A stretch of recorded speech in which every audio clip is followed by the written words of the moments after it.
How to spot a liar like the FBI. Ever had the feeling someone was lying to you?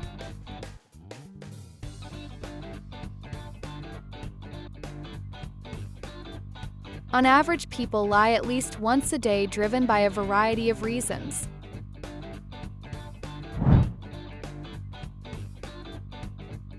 But the main ones are protecting someone else, avoiding negative consequences, and manipulating a situation at someone else's expense. That's exactly why being able to spot a lie isn't just a curiosity. It's a real form of self-defense that protects you from likely deception. The FBI has been using lie detection techniques in their interrogations for decades. And today we're going to break down the most effective ones you can use in everyday life to tell if someone's lying to you. So let's start with the first one.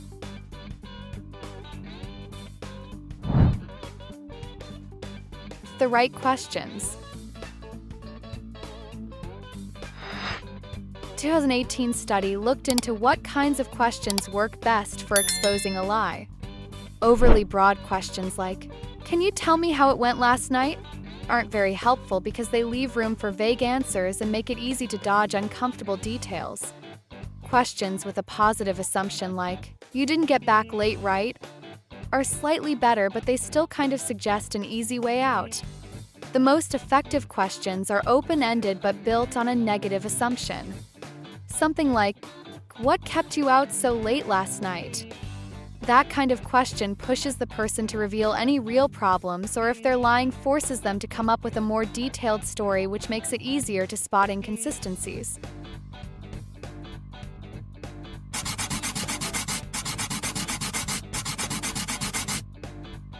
At the same time, it's important not to turn the conversation into a direct attack. It is often more helpful to create a calm atmosphere where the other person feels free to talk instead of using accusatory questions that put the other person on the defensive.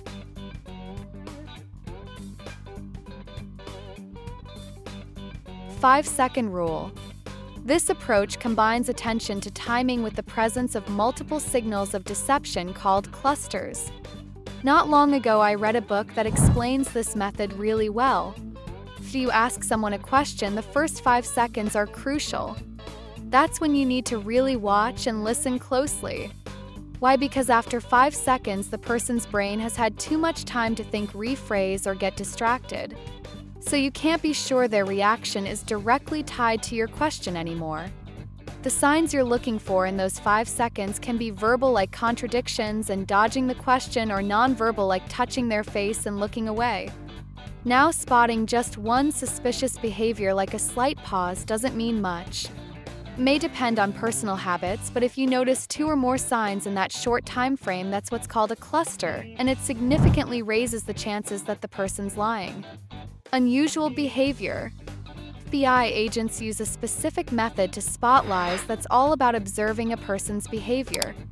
Before diving into the tough questions, they spend some time asking neutral ones just to see how the person normally acts.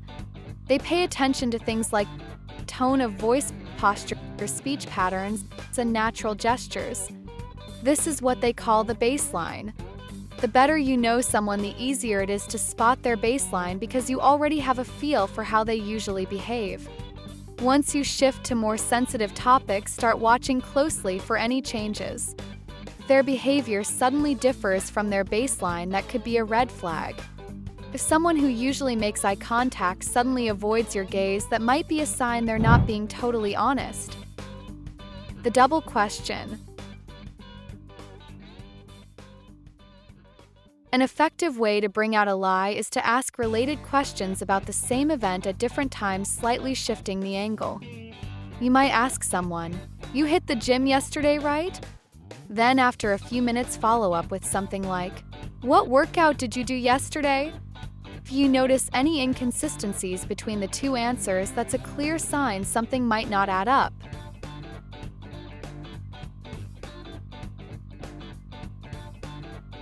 Undecided words.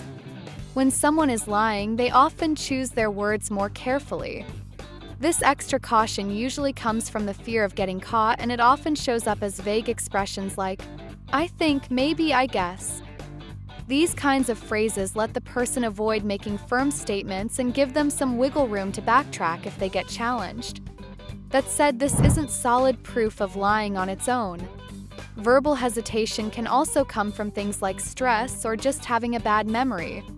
But if this kind of vague language shows up at key moments in their story, they become signs to watch more carefully.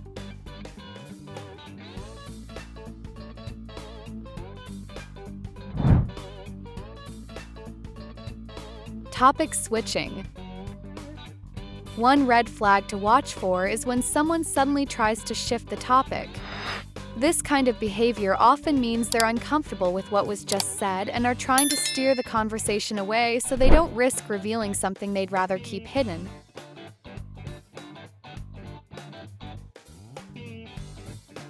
Interruption with context switch.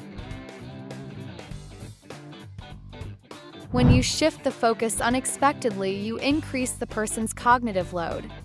Lying is already mentally demanding. It takes effort to make things up, remember what you said, and avoid contradictions. So if right in the middle of that mental effort you ask something like, "What were you doing just before that?" you force the person to shift gears and reorganize their story. The goal here is to observe how they handle the interruption. If he seems confused or if he restarts the story with elements that don't match what was said before, these are signs of a probable lie.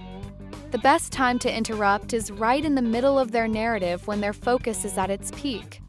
After the interruption, you can simply say, "Okay, sorry for the interruption." Go ahead and pick up where you left off. Then just watch what happens. The fake detail. Another effective technique for spotting a lie is slipping a false detail into the conversation.